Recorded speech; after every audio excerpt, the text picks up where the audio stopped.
오늘 하루도 주님의 은혜를 사모하는 마음으로 이 자리 가운데 이 예배의 자리에 오신 우리 성도님들을 환영하고 축복합니다. 오늘 하루의 삶 가운데 하나님의 은혜와 사랑에 충만하여지는 귀한 삶의 모습이 되어지시기를 간절히 소망합니다. 오늘 본문의 말씀은 계속해서 우리가 살펴보고 있는 부활에 대한 이야기에 대해서 그것을 인정하지 못하고 의심하고 있었던 고린도 교회 성도들을 향하여 이야기하고 있는 사도 바울의 모습이 등장하고 있습니다. 오늘 말씀에 보면 사도 바울은 너무나 안타깝고 또 안타까움을 넘어서서 그들에게 어느 정도의 화가 분노가 있는 그런 모습처럼 오늘 본문의 말씀의 시작이 일어나고 있습니다. 고린도 교회 성도들은 아직도 복음에 대한 확신과 또 그것에 대해서 받아들이지 못하고 의심하고 있었던 이들의 모습에 대해서 안타까워하고 있는 사도 바울의 현재의 심정을 36절에 나타나고 있는 시작의 모습을 통해 우리는 알게 됩니다. 어리석은 사람이여 라고 말하고 있는 사도 바울의 심정을 우리는 짐작해 보게 됩니다. 왜 사도 바울은 고린도 교회 성도들을 향하여 어리석은 사람이여 라고 하는 말을 통하여 그들에게 이야기하고 있는지 본문 35절의 말씀에 기록하고 있습니다. 우리 본문 35절 말씀 같이 보도록 하겠습니다. 그러나 어떤 사람은 죽은 사람들이 어떻게 살아나며 어떤 몸으로 옵니까? 라고 물을 것입니다. 고린도 교회 성도들이 갖고 있었던 부활에 대한 의문에 대해서 질문하고 있었던 갖고 있던 의문에 대해서 사도 바울이 이야기합니다. 총 두 가지에 대해서 이야기를 합니다. 첫 번째는 죽은 사람이 어떻게 살아날 수 있느냐? 이것은 불가능한 것입니다. 라고 그들의 의문을 이야기합니다. 또 하나는 이것에 이어서서 죽어 없어진 몸이 어떻게 다시 부활할 수 있겠습니까? 이건 역시 불가능한 것입니다. 라고 의문을 품고 있었던 고린도 교회 성도들의 모습입니다. 당시 고린도 교회 성도들의 모습은 각자가 자신들이 영적 지혜자다라고 이야기를 했습니다. 그래서 영적 지혜가 있는 이들이 증명할 수 없는 것이다 라고 한다면 그것은 없는 것이다. 부정하고 있었던 이들의 모습이었습니다. 마찬가지로 오늘 본문 가운데 등장하고 있었던 부활에 대한 이야기에 대해서 영적 지혜자들이라고 주장했었던 고린도 교회 성도들이 그 부활에 대해서 직접적으로 자신들이 그것을 증명할 수 없었기 때문에 부활은 없는 것입니다 라고 이야기하고 있었습니다. 이들의 모습을 보면 하나님의 능력이 자신들의 능력과 동일하다라고 생각하고 있었던 어리석은 모습이었고 자신들 인간의 이성에 대한 한계가 분명히 있음을 깨닫지 못하고 인정하지 못하고 있었던 고린도 교회 성도들의 모습을 보게 됩니다. 이런 모습으로 인하여서 사도 바울이 이야기한 것이 바로 어리석은 사람이여 라고 하며 답답해하며 나타나고 있는 사도 바울의 심정을 우리는 짐작해 보게 됩니다. 이런 부활에 대해서 의문을 가지고 있었던 이들에 대해서 씨 뿌리는 비유를 통해서 사도 바울은 고린도 교회의 성도들에게 이야기해 주고 있습니다. 우리 본문 36절의 말씀 보도록 하겠습니다. 어리석은 사람이여 당신이 뿌리는 씨가 죽지 않고서는 살아날 수 없습니다. 사도 바울이 고린도 교회 성도들이 갖고 있었던 두 가지 의문 중에 첫 번째 의문에 대해서 답해 주고 있습니다. 첫 번째 의문은 죽은 사람이 어떻게 살아날 수 있느냐? 불가능하다라고 하는 의문입니다. 이 의문에 대해서 36절 하반절의 말씀에 이야기합니다. 당신이 뿌리는 씨가 죽지 않고서는 살아날 수 없습니다. 사도 바울은 당시 부활에 대해서 이야기할 때 당시 고린도 교회 성도들 가운데 대부분이 일하고 있었던 농사 짓는 그 일에 대해서 씨 뿌리는 일에 대해서 흔히 볼 수 있는 모습을 통해 부활에 대해서 설명해 주고 있습니다. 씨앗을 통해 열매가 자라게 내어지는 것을 통해 부활에 대해서 이야기하고 있습니다. 우리들이 뿌리고 있는 그 씨앗이 죽게 되어지고 그 죽은 그 씨앗 안에서 뿌리가 생겨지고 자라고 열매가 맺어지는 모습을 통해 부활에 대해서 증거하고 있습니다. 너희들이 뿌리는 그 씨앗을 통해서 이것을 보았음에도 불구하고 왜 부활에 대해서 믿지 못하느냐라고 이야기하는 것입니다. 우리가 알고 있는 것처럼 씨앗 그 자체에서 열매가 맺어지는 것이 아니라 그 씨가 죽게 되어지고 그 죽은 씨앗에서 뿌리가 자라고 그리고 열매를 맺을 수 있게 되어진다라고 하는 사실을 우리는 잘 알고 있습니다. 뿌려진 씨앗이 죽어야만 뿌리를 내리고 열매를 맺는 식물들이 살아나지 않겠느냐라고 사도 바울은 이야기하면서 부활에 대해서 아직도 의문을 갖고 있었던 이들에 대해서 이야기하고 있습니다. 이들의 어리석음은 영적 지혜를 가졌다라고 주장하고 있지만 영적 복음에 대해서 알고 있음에도 불구하고 경험한 것이 아니고서는 믿지 않으려고 하는 어리석은 모습들이 이들 가운데 나타났기에 우리의 일상생활 속에서 보여지는 하나님의 놀라운 초자연적인 능력의 모습을 보았음에도 불구하고 그들은 믿지 못하고 있는 모습들을 보게 됩니다. 이런 모습들은 불신자들의 모습과도 크게 다르지 않다라는 것입니다. 일상 속에서 하나님께서 보여주셨던 놀라운 하나님의 능력을 우리는 바라보게 됩니다. 자연을 바라볼 때 하나님께서 창조하셨던 그 창조의 초자연적인 능력의 모습을 우리는 발견하게 되고 하나님께서 존재하신다라고 하는 사실을 우리는 알게 되어지고 믿게 되어집니다.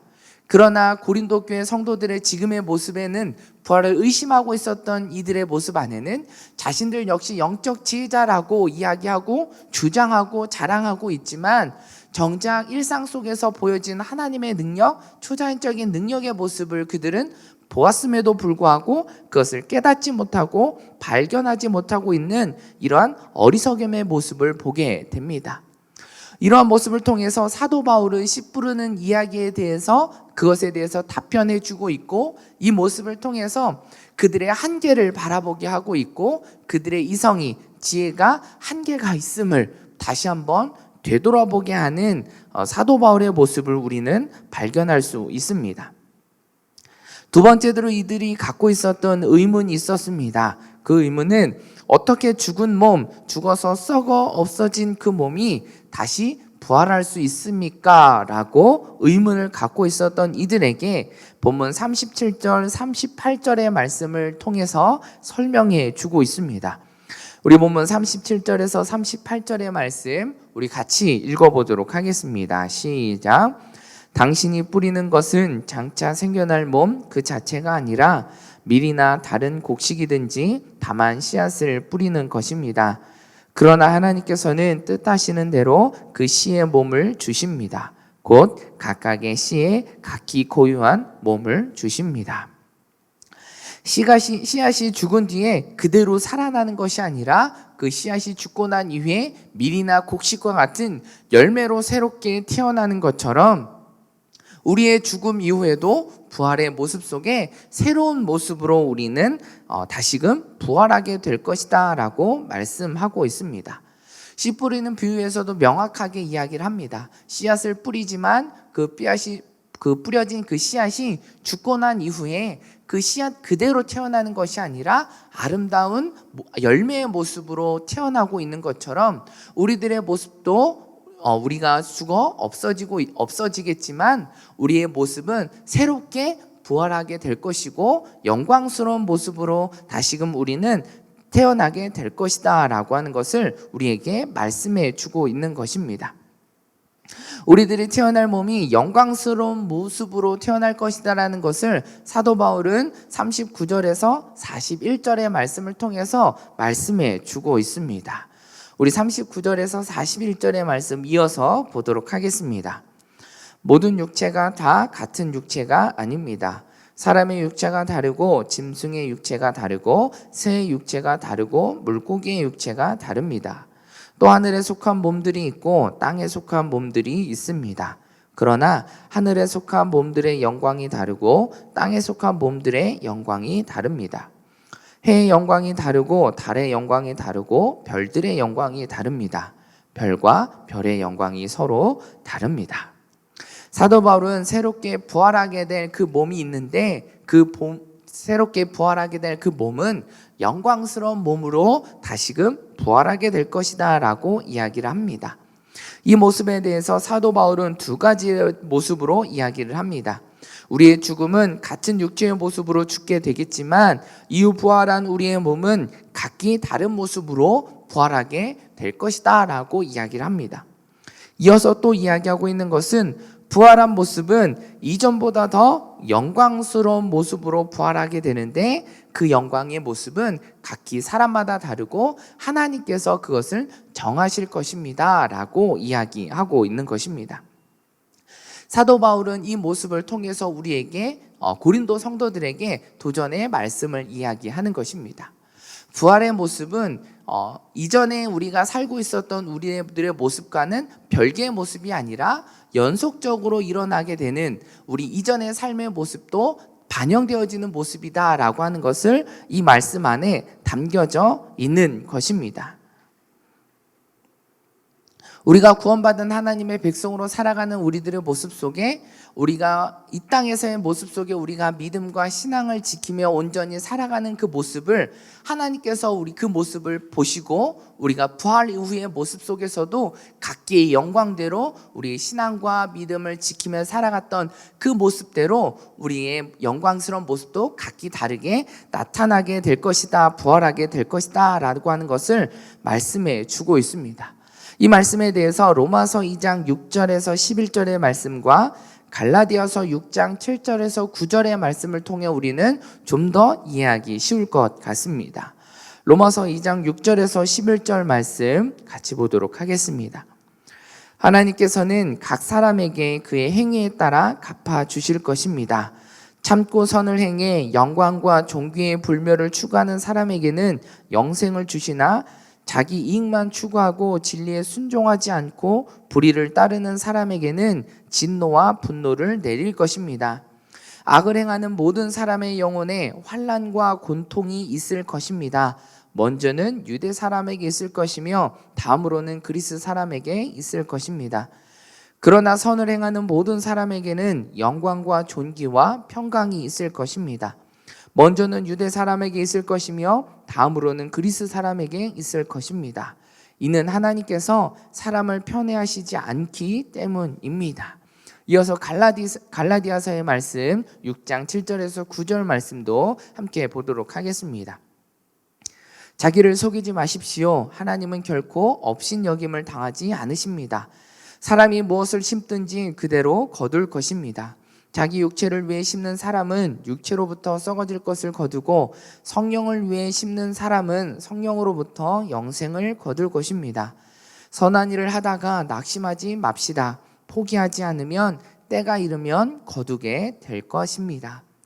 이 두 말씀을 통해서 공통적으로 우리에게 이야기하고 있는 것은 이 땅에서 우리들의 모습이 어떤 것을 심느냐에 따라 우리가 그 이후에 우리가 얻게 되어질 것이다 라고 하는 것을 공통적으로 우리에게 말씀해 주고 있습니다. 오늘의 본문과 연관지어 생각해 볼 때 우리가 하나님께 속한 자의 모습으로서 또 그리스도인으로 성도로 살아가는 우리들의 모습 속에 이 땅에서 우리는 어떤 것을 심으며 살아갈 것이냐라고 하는 것입니다. 우리가 심는 것대로 우리에게 하나님께서 우리에게 갚아주신다라고 말씀하고 있습니다. 우리의 모습은 그리스도인으로서 성도의 모습으로 우리는 살아가야 된다라고 하는 것입니다. 부활의 확신을 가지고 소망을 가지고 우리가 그것 가운데 하나님께서 갚아주실 그 부활의 소망을 우리가 갖고 우리가 이 땅에서 살아가는 우리들의 모습이 믿음과 신앙을 지키며 그리스도인으로서 온전히 살아가는 모습이 되어질 때 하나님께서 그대로 갚아주신다라고 하는 것이고 하나님께서 그 모든 것을 다 보고 계신다라고 하는 것을 우리에게 말씀해 주고 있습니다. 때로는 힘든 일이 찾아오기도 한다라고 이야기합니다. 고난의 시간, 역경의 시간, 좌절의 시간을 겪지만 그것을 끝까지 인내하고 우리가 믿음과 신앙을 지키며 살아가는 모습이 되어질 때 그것 하나하나도 하나님께서 보시고 갚아주신다라고 우리에게 말씀해 주고 있습니다. 이러면서 우리는 그 부활에 대한 소망을 갖게 됩니다. 지금에서 우리가 예수 그리스도로 인하여서 겪게 되어지는 고난, 내가 믿음과 신앙을 지키며 겪게 되어지는 그 고난이 헛된 고난과 역경이 아니라 그것을 통해서 하나님께서 갚아주실 부활의 이후에 우리가 얻게 되어지는 큰 상급의 모습, 영광스러운 모습이 되어질 것이다 라고 하는 것을 우리에게 말씀해 주고 있는 것입니다. 사도 바울은 지금은 고린도 교회 성도들에게 이야기하고 있지만 이 말씀은 우리에게도 동일하게 말씀해 주고 있는 것입니다. 오늘 하루를 살아가는 우리들의 모습 속에 우리는 무엇을 심으며 살아갈 것인가 라고 하는 것에 대해서 우리에게 도전의 메시지를 주고 있습니다. 오늘 하루도 우리는 귀한 시간들을 주님께서 주셨고 그 하루하루의 시간들을 살아가게 됩니다. 가정에서, 공동체에서 우리는 수많은 모습들로 우리는 살아가고 그 가운데 씨앗을 심으며 살아갑니다. 우리는 어떤 씨앗을 심으며 살아가겠습니까? 세상을 쫓아 살아가고 있는 세상의 영광과 그것에 대해 만족을 누리고 기쁨을 누리며 그것에 그 씨앗을 심으며 살아가겠습니까? 아니면 우리는 그 가운데 예수 그리스도를 심으며 예수 그리스도를 증거하는 증인된 삶의 모습으로 그 씨앗을 심으며 살아가시겠습니까? 오늘 사도 바울은 고린도 교회 성도들에게 이야기하고 있지만 지금 이 말씀을 듣고 바라보고 있는 저와 여러분에게도 동일하게 우리에게 말씀해 주고 있습니다. 오늘 하루 살아가는 우리들의 모습이 부활의 소망을 가지고 이 땅에서 하나님이 기뻐하시는 삶의 모습으로 온전한 성도와 그리스도인의 모습으로 그 씨앗을 심으며 살아가는 저와 여러분의 모습이 되어지기를 간절히 축원합니다. 이어서 사도 바울은 부활에 대해서 계속해서 비유의 모습을 통해 이야기해 주고 있습니다. 이번에는 세상적인 육체와 부활한 육체의 차이에 대해서 이야기해 주고 있습니다. 본문 42절, 44절 말씀에 기록하고 있습니다. 우리 같이 한번 읽어보도록 하겠습니다. 시작. 죽은 사람들의 부활도 이와 같습니다. 썩을 몸으로 묻히지만 썩지 않을 것으로 살아납니다. 비천한 가운데 묻히지만 영광 가운데 살아납니다. 약한 사람으로 묻히지만 강한 사람으로 살아납니다. 자연의 몸으로 묻히지만 영적인 몸으로 살아납니다. 자연의 몸이 있다면 영적인 몸도 있습니다. 사도 바울은 세상적인 육체와 부활의 육체에 대해서 이야기를 나누고 있고 자연적인 몸이 있다면 육체, 세상의 육체적인 모습이 있다면 영적인 육체의 모습도 반드시 있다라고 하는 것을 이야기해 주고 있습니다.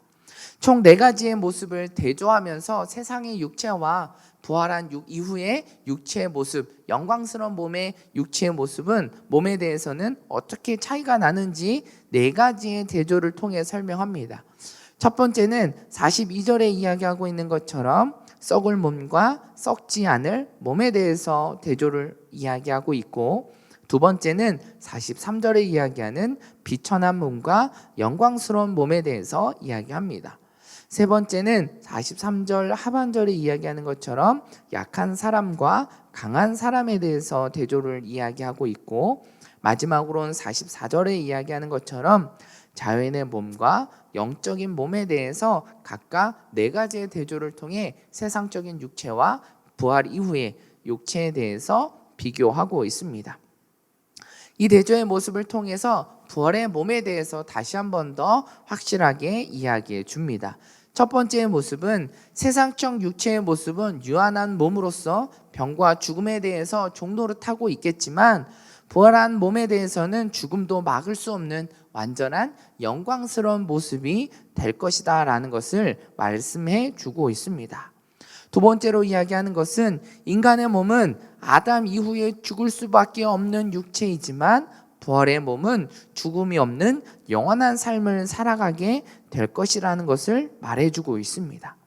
세 번째로는 부활의 몸은 그리스도와 함께 왕노릇하게 되어지는 강한 몸이, 강한 사람이 될 것이라는 것을 말해줍니다. 마지막 4번째는 당시 고린도 교회 성도들은 자신들이 신령한 자들이다 라고 주장하고 있었지만, 그러나 그 부활의 몸을 입지 않는 이들은 신령한 자들이 아닌 세상적인 육체 가운데 속한 자들이다 라고 하는 것을 깨달아야 된다라고 하는 것을 말해주고 있습니다. 이러한 부활의 영광스러운 몸은 우리가 어디에 속해 있느냐에 따라 결정되어지고 사도 바울은 이야기하고 있습니다. 이어서 우리 45절에서 49절의 말씀 우리 같이 한번 읽어보도록 하겠습니다. 시작. 기록되기를 첫사람 아담은 생명이 있는 영이 됐다라고 한 것처럼 마지막 아담은 생명을 주는 영이 됐습니다. 그러나 신령한 것이 먼저가 아니라 자연에 속한 것이 먼저며 그 다음이 신령한 것입니다. 첫사람은 땅에서 났으므로 흙에 속한 사람이나 둘째 사람은 하늘에서 왔습니다. 그 흙에 속한 사람과 같이 저 흙에 속한 사람들도 그러하고 하늘에 속한 사람과 같이 저 하늘에 속한 사람들도 그러합니다. 우리가 흙에 속한 사람의 형상을 입은 것처럼 또한 우리는 하늘에 속한 사람의 형상을 입을 것입니다. 사도 바울은 첫사람 아담과 마지막 아담을 통해 설명해 주고 있습니다. 첫사람 아담은 육적인 존재인 반면에 마지막 아담은 예수 그리스도를 가리키며 영적인 존재라고 설명하고 있습니다. 첫사람 아담은 육적인 존재로 태어나게 했지만 예수 그리스도는 우리를 영적인 사람으로 살려주신다라고 하는 말씀을 우리에게 이야기하고 있습니다. 즉 우리는 아담의 후손으로 육의 몸을 입고 땅에 속한 존재로 태어났지만 예수 그리스도를 통해서 우리는 하늘에 속한 자로 영광스러운 몸을 입고 다시금 부활하게 될 것이다 라고 하는 것을 사도 바울은 고린도 교회 성도들에게 이야기하고 있습니다. 이러면서 사도 바울은 고린도 성도들에게 너희는 어디에 속한 자가 되겠느냐라고 물어보는 것입니다. 계속해서 부활을 인정하지 못하고 의심하는 것, 부활을 의심한다라고 하는 것은 하나님의 능력 자체를 부인한다라는 것입니다. 하나님을 부인하며 살아가는 모습이 되겠느냐? 예수 그리스도를 바라보고 하늘에 속한 자, 영광스러운 몸으로 다시금 부활할 그것의 부활의 소망을 갖고 살아가겠느냐라고 이야기하고 있는 것입니다. 이전에 우리가 읽어보았던 것처럼 육체의 세상에 속한 우리들의 모습은 비천한 몸이고 약한 사람이고 썩어 없어질 육체의 모습이다 라고 하는 것입니다. 하지만 부활 이후에 우리의 영광스러운 몸은 강한 사람의 모습이고 영적인 사람이고 또 우리는 영원한 죽음이 없는 영원한 삶의 모습으로 우리는 살아가는 썩지 않을 몸이 될 것이다 라고 하는 것을 사도 바울은 이야기하고 있는 것입니다. 사도 바울은 예수 그리스도 없이는 영적인 존재가 될 수 없다라고 하는 것을 말해주고 있습니다. 지금 현재 스스로 영적인 존재, 신령한 존재라고 주장하고 있었던 고린도 교회 성도들에게 사도 바울은 지금 너희가 어디에 속해 있는지 다시 한번 스스로를 되돌아보고 점검해 보아야 된다라고 하는 것을 말해주고 있는 것입니다. 우리에게도 동일하게 사도 바울은 다시 한번 우리들이 어디에 속해 있는지를 다시 한번 점검할 필요가 있다라고 우리에게 말해주고 있습니다. 우리는 나도 모르는 사이에 부활에 대해서 그것을 떠나 세상에 속한 자로서 살아가고 있는 우리들의 모습을 바라보게 됩니다. 부활의 소망, 부활 이후에 우리가 그것에 대해서 소망을 갖고 바라보는 것이 아니라 지금 이 순간 살아가는 현실의 모습 속에 소망을 두고 성공의 소망을 두고 좋은 대학과 직장을 얻는 것에 소망을 두고 많은 것을 가지고 누리는 것에 소망을 두고 우리가 살아가고 있는 세상에 속한 자의 모습으로 나도 모르는 사이에 우리가 젖어들며 살아가고 있는 모습이 되어질 수도 있다라는 사실을 우리는 깨달아야 합니다. 사도 바울이 우리에게 이야기하고 있는 것처럼 우리는 매 순간순간마다 내가 어느 자리에 지금 머물러 있는지, 내가 어디에 속해 있는지에 대해서 예수 그리스도를 바라보고 부활의 소망을 두고 우리는 살아가고 있는지, 하늘의 소망을 두고 있는지 우리는 매 순간순간마다 점검해야 된다라고 하는 것을 우리에게 오늘 본문의 말씀을 통해 말해주고 있습니다. 우리가 한 물건을 그리고 한 제품을 구매하고 난 이후에 계속해서 그 제품을 제 역할을 감당하며 잘 사용하기 위해서는 끊임없이 그 제품을 점검하고 관리하고 잘 그것들을 관리해야 우리는 오랫동안 그 제품들을 잘 사용할 수 있습니다. 그것을 점검하고 관리하는 모습처럼 우리도 끊임없이 그리스도인으로 내가 지금 그 자리에 머물러 있고 살아가고 있는지, 정말 예수 그리스도가 우리의 구주이심을 고백하고 부활의 소망을 품고 우리가 살아가고 있는지 우리는 계속해서 점검해 보아야 하는 모습들이 우리에게 있다라고 하는 것을 우리에게 말해주고 있습니다. 오늘 하루 우리가 살아가는 모습 속에 우리는 어디에 속해 있는지를 다시 한번 점검해 보시기를 소망합니다. 저와 여러분의 모습 가운데 오늘 하루 우리들이 살아가는 모습이 그리스도인으로 온전한 성도의 모습으로 우리들의 삶을 통해 예수 그리스도를 증거하고 증인된 삶으로 살아가는 저와 여러분의 모습이 되어지기를 간절히 축원합니다. 우리들의 말 가운데, 우리들의 행동 가운데, 우리들의 눈짓 가운데 우리들이 품고 행동하며 살아가고 있는 모든 삶의 모습이 우리들의 영광을, 나의 영광을 드러내고 나의 자랑을 드러내는 모습들이 아니라 정말 예수 그리스도를 우리를 위해 이 땅 가운데 십자가에 달려 죽으시고 부활하시고 우리에게 부활의 소망을 갖게 하신 예수 그리스도만을 우리들의 삶 가운데 나타내고 드러내고 증인된 삶으로 이 증인된 삶을 통해 예수 그리스도를 온전히 증거하며 그리스도인으로 성도로 살아가는 저와 여러분의 모습이 오늘 하루 우리들의 삶의 모습이 되어지기를 간절히 축원합니다.